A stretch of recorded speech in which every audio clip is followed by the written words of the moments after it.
Hello and welcome to Marsh Attacks with me, James Marsh. Streaming on Apple TV now is Mr. Scorsese, which is a five-part, 5-hour documentary series by Rebecca Miller about Martin Scorsese. It covers everything from his very early upbringings in New York City, right the way to the production of Killers of the Flower Moon, just a couple of years ago for Apple TV, it should be pointed out.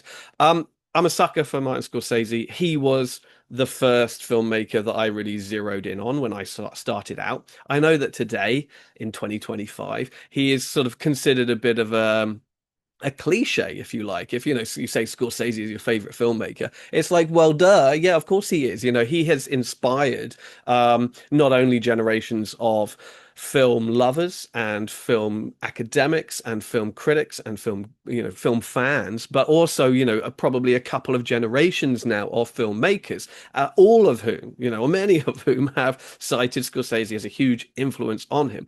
So there is unfortunately something of a stigma. People will sort of might roll their eyes if you talk about Scorsese as being, one of the great filmmakers, in the same way that people younger than me might talk about Tarantino or then Christopher Nolan or something like that. It's like, yeah, okay, we get it. We see his influence. He's a great stylist, blah, blah, blah, blah, blah. But it's a little bit obvious. Well, I'm terribly sorry, but when I grew up, you know, um, I turned 13 in 1990, which was also the first year that I saw a Martin Scorsese movie. I remember the first movie that I saw was Goodfellas, and it just blew my mind. Shortly thereafter, I went and saw my first Scorsese movie at the cinema, and that was Cape Fear. And after that, I was sold. In the meantime, I gobbled up Mean Streets and Taxi Driver and Raging Bull and After Hours and everything I could find on VHS or X Rental or whatever.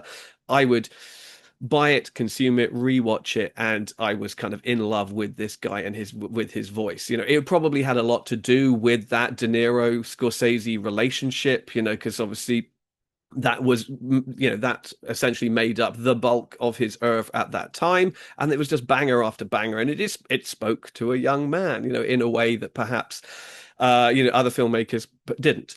What I really liked about this documentary is, that it does strike a balance between his work and his personal life, between his upbringing, how he did struggle, how his family life was tough, how they were sort of ostracized from the community, how his older brother bore the brunt of his father's at times violent temper, and how he sort of grew up on the streets side by side with these wise guys, with the good fellas that he would come to talk about in so much of his work. It doesn't shy away from some of the darker moments of his story, his drug problems, his near-death experiences, his philandering, really. I mean, he's been married about 5 times, I think, and a lot of them and a lot of his children do speak. It was great listening to Isabella Rossellini talk about their relationship.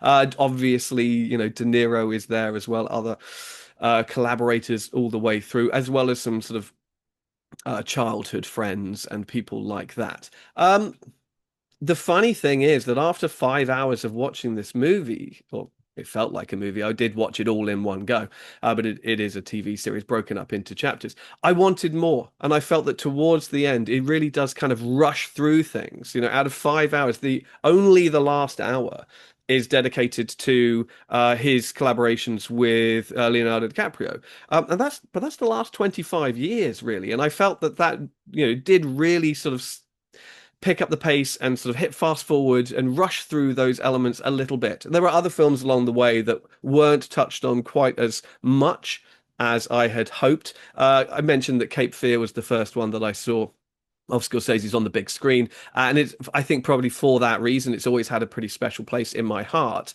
But it's glazed over very, very quickly. It's only really alluded to. I suppose it's because it's considered one of his more sort of commercial, less interesting, less personal films. And nevertheless, I would have liked to have hear him talk about that a little bit more. I mean, the same could be said for films like After Hours, which they don't really talk about very much. Hugo, not one of my favorites, but I think a quite an interesting, piece of his puzzle, if you like, isn't mentioned at all in the whole thing. The way I understand it is that he made that movie for two reasons, really. That he wanted to make a film that his children could watch. He had just sort of had another daughter, Francesca, I think her name is, and she's in the documentary as well. Who was now at a young age, and he wanted to make a movie that she could watch.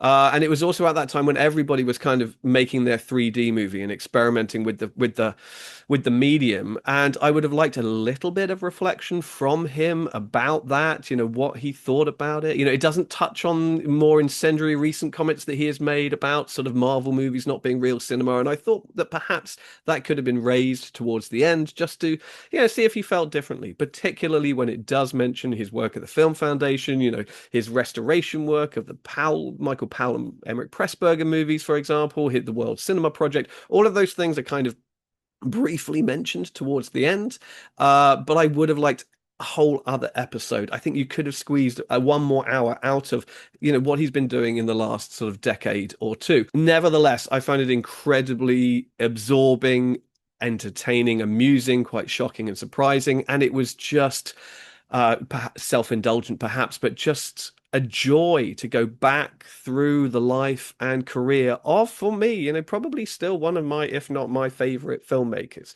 Certainly an incredibly educational and instructive voice in my film education. And also growing up watching all of his films at a young age really did put me on the path to where I am today, sitting here talking to you about him, about his work. So that is Mr. Scorsese. 5 great hours worth of biography about him. I should give a shout out to Rebecca Miller, who is the director of all of this. She does a great job. What she chooses to include, she does a great job of assembling that in a way that feels fresh. It feels exciting. It doesn't assume that you know too much already going in, and it's just structured so well that although, yes, I did binge it all in one go, each episode sort of ends on a real sort of punch and then refreshes you really quickly in the like 5-10 seconds at the beginning of the new episode. The way De Niro in particular is introduced at the end of the first episode was great, and was a moment that really sort of sticks with me. So that's Mr. Scorsese. It's on Apple TV. Well worth checking out for new and established fans of his work alike.